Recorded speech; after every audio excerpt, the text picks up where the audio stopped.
Hi friends, எல்லாருக்கும் வணக்கம். Welcome to Dhana's fusion. நம்ம இன்றைக்கி ஒரு சூப்பரான வெரைட்டி ரைஸ் தான் பார்க்க போகிறோம். இது குடமிளகாய் சாதம். இது லஞ்சுக்கும் நல்லா சாப்பிட்லாம். ரொம்ப டேஸ்டியாகவும் ரொம்ப சீக்கிரமாகவும் செஞ்சு முடிச்சிடலாம். இப்போ தான் நம்ம சேனலுக்கு வரீங்கன்னா சப்ஸ்கிரைப் பண்ணிட்டு பாருங்கள். அப்போ தான் நான் போடுற வீடியோ உங்களுக்கு உடனுக்குடனே வரும். இப்போ வாங்க இந்த குடமிளகாய் சாதம் எப்படி ஈஸியாக நம்ம செய்கிறது அப்படின்னு நம்ம பார்க்கலாம்.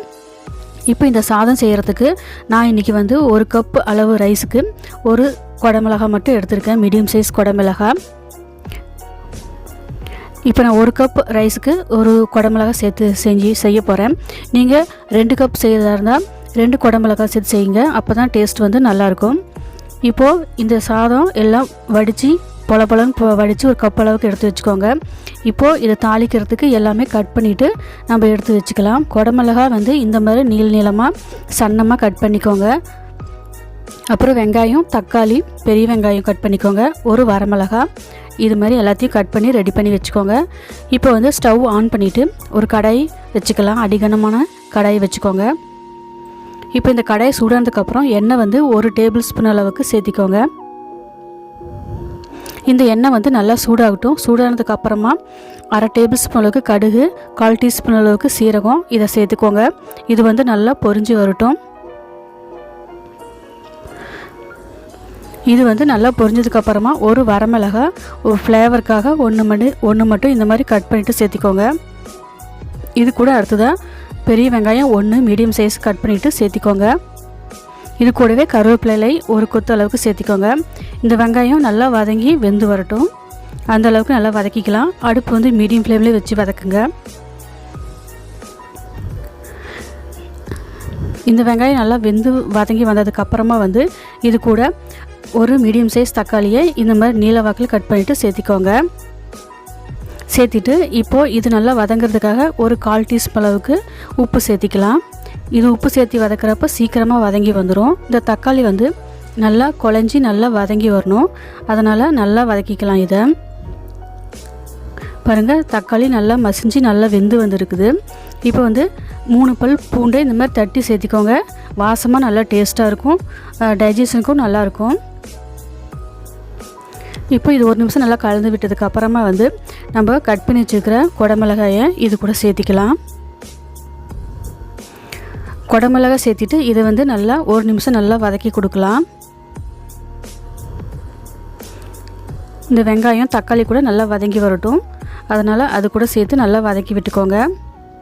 இப்போ இது கூட அடுத்ததாக மசாலா எல்லாம் நம்ம சேர்த்திக்கலாம்.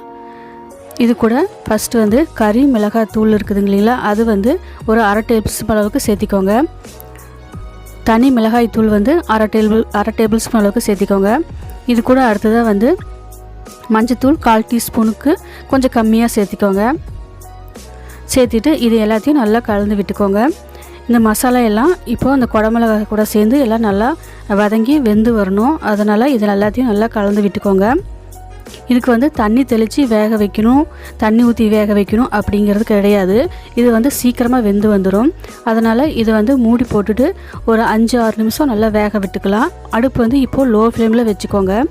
நடுவில் அப்பப்போ எடுத்து நல்லா கலந்து விட்டுக்கோங்க, ஏன்னா அடி பிடிச்சிக்கும். அதனால் இப்படி நல்லா கலந்து விட்டுட்டு மூடி போட்டுட்டு மறுபடியும் மூடி வச்சு நல்லா வெந்ததுக்கப்புறம் பார்க்கலாம். இப்போது 6 நிமிஷம் ஆயிடுச்சு. ஓப்பன் பண்ணி பார்க்கலாம். பாருங்கள், நல்லா மசாலா எல்லாம் நல்லா இறங்கி நல்லா வெந்து வந்துருக்குது.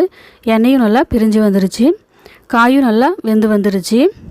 இப்போ நம்ம வடித்து வச்சுருக்கிற சாதம் 1 கப் அளவுக்கு எடுத்துருக்கோம் இல்லைங்களா, அதை இப்போ இது கூட சேர்த்திக்கலாம். இதை சேர்த்திட்டு இந்த சாதத்துக்கு தேவையான உப்பும் ஒரு 1/4 டீஸ்பூன் அளவுக்கு சேர்த்திக்கோங்க. ஏற்கனவே மசாலாவுக்கு நம்ம உப்பு போட்டுட்டோம், அதனால் பார்த்து சேர்த்திக்கோங்க. இப்போ இதெல்லாம் சேர்த்துனதுக்கப்புறமா நல்லா கலந்து விட்டுக்கோங்க.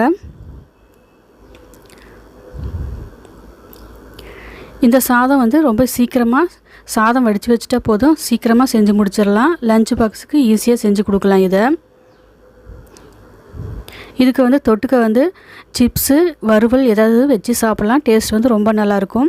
இப்போ நம்மளுக்கு குடமிளகாய் சாதம் சூப்பராக ரெடி ஆயிடுச்சு. நறுக்கிய கொத்தமல்லி இலையை கொஞ்சமாக தூவிக்கோங்க. சூப்பரான டேஸ்ட்டில் நம்மளுக்கு குடமிளகாய் சாதம் இப்போ ரெடி ஆயிடுச்சு. பாருங்கள், எவ்வளோ டேஸ்டியாக ரொம்ப நல்லா இருக்குது. இதே மாதிரி நீங்களும் வீட்டில் செஞ்சு பாருங்கள், ரொம்ப நல்லா இருக்கும். இப்போ வந்து சர்விங் பிளேட்டில் சர்வ் பண்ணலாம் இந்த சாதத்தை.